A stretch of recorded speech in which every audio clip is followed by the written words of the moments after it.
नमस्कार दोस्तों।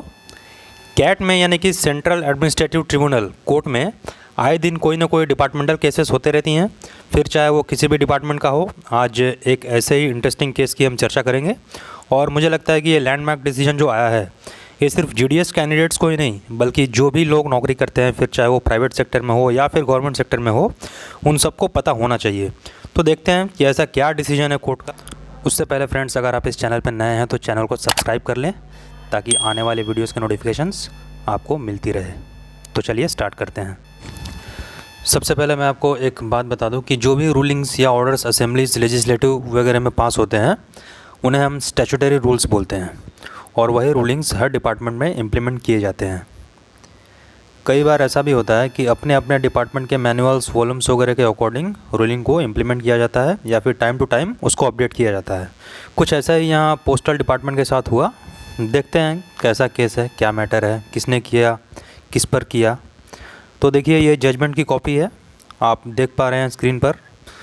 दोस्तों, हैदराबाद में एक पोस्टल डिवीज़न है, हैदराबाद सिटी नाम का, वहीं का ये मैटर है। देखिए क्या हुआ है यहाँ पर।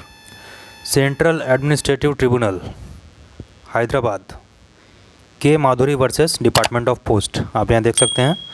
मतलब एक के माधुरी नाम की लेडीज़ है, इन्होंने हैदराबाद कैट कोर्ट में केस किया था, उसी का जजमेंट है ये, जजमेंट की कॉपी है ये।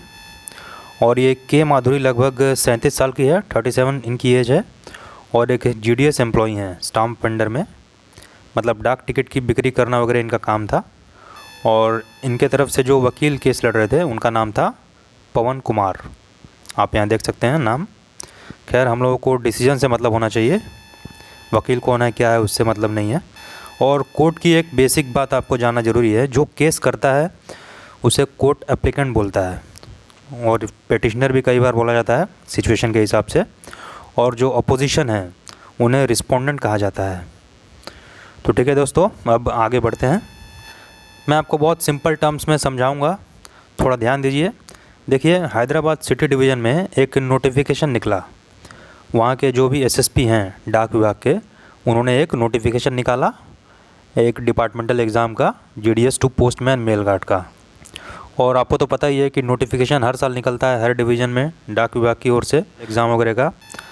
18/12/2017 को ये नोटिफिकेशन निकला था और इसकी एग्ज़ाम हुई थी 4 फरवरी 2018 को। और इस एग्ज़ाम में के माधुरी जो अप्लीकेंट है वो भी अपीयर हुई थी, मतलब जिन्होंने केस किया है वो भी इस एग्ज़ाम में अपीयर हुई थी। स्टेप बाय स्टेप हम समझेंगे दोस्तों कि क्या क्या हुआ था, ध्यान से सुनते चलिए। और मैंने आपको रिस्पोंडेंट का मतलब बताया कि कोर्ट के भाषा में वो अपोजिशन होता है, रिस्पोंडेंट।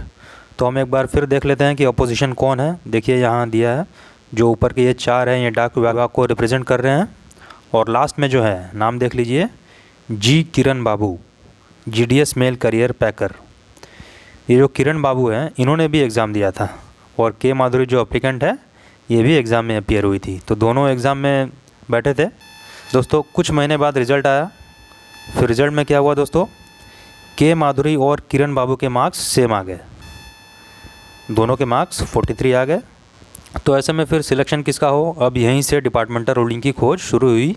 तो पता चला कि 8 नवंबर 1995 को डाक विभाग द्वारा एक लेटर इशू किया गया था कि अगर किसी भी डिपार्टमेंटल एग्ज़ाम में किसी का सेम मार्क्स आता है तो सीनियरिटी बेस पे, मतलब जो सीनियर होगा उसका सिलेक्शन होगा। तो फिर इसके बाद ग्रेडेशन लिस्ट देखा गया, उसमें जो किरण बाबू हैं रिस्पोंडेंट वो सीनियर पाए गए। तो किरण बाबू का सिलेक्शन हो गया और उन्हें पोस्टमैन बना दिया गया। अब देखिए, यहाँ तक तो ठीक था। अब यहीं से असली कहानी शुरू हुई। अब जो के माधुरी हैं जिन्होंने कैट में केस किया है, अब इन्होंने किस बेस पे ये कहा कि सिलेक्शन गलत हुआ, देखते हैं आगे। इन्होंने कैट में केस कर दिया कि ये सिलेक्शन गलत हुआ है, सिलेक्शन मेरा होना चाहिए था, मतलब के माधुरी के हिसाब से, या फिर कहिए कि माधुरी के वकील के हिसाब से। सिलेक्शन सीनियरिटी के हिसाब से नहीं, सिलेक्शन एज के हिसाब से होनी चाहिए, मतलब जो एज में बड़ा हो उसका सिलेक्शन होना चाहिए, जो सीनियर हो उसका नहीं होना चाहिए। ये ऐसा बोल रहे हैं के माधुरी के वकील साहब पवन कुमार। तो अब देखते हैं, अब कोर्ट ने डाक विभाग से पूछा कि भैया ज़रा हमें बताएं कि आपने कौन से रूलिंग के हिसाब से किरण बाबू को अपॉइंट कर लिया और के माधुरी को क्यों छोड़ दिया। तो डाक विभाग ने 1995 के लेटर का रेफरेंस दिया और कहा कि सर 1995 में हमारे विभाग ने एक लेटर इशू किया था, उसमें ये बात क्लियरली लिखी हुई थी कि जो ऐसे केसेस में सीनियर होगा उसका सिलेक्शन होगा। किरण बाबू सीनियर निकले तो हमने उनको अपॉइंट कर लिया। अब कोर्ट ने के माधुरी के वकील से पूछा कि भाई आप बताओ आपके पास क्या है जिसके हिसाब से आप बोल रहे हो कि जिसकी एज ज़्यादा हो उसका सिलेक्शन होगा। तो अब देखिए क्या हुआ। डाक विभाग का ही एक रिक्रूटमेंट रूल है पोस्टमैन मेल गार्ड का, जो 2010 में इशू हुआ था और 2012 में उसको अमेंड किया गया था। मतलब उसमें कुछ सुधार किया गया था 2012 में। उसमें साफ साफ लिखा था, यहाँ देखिए दोस्तों, डाक विभाग कहाँ फंसा। अब यहीं देखिए, यहाँ आप देख सकते हैं ग्रामीण डाक सेवक are holder of civil post but they are outside the regular civil service due to which their appointment will be by direct recruitment. अब गौर करने वाली बात है, एक तरफ आप 1995 में बोलते हैं कि जो भी लिमिटेड कॉम्पिटिटिव एग्जामिनेशन में मतलब डिपार्टमेंटल एग्ज़ाम में सेम मार्क्स लाएंगे उनकी सीनियरिटी के हिसाब से अपॉइंट किया जाएगा।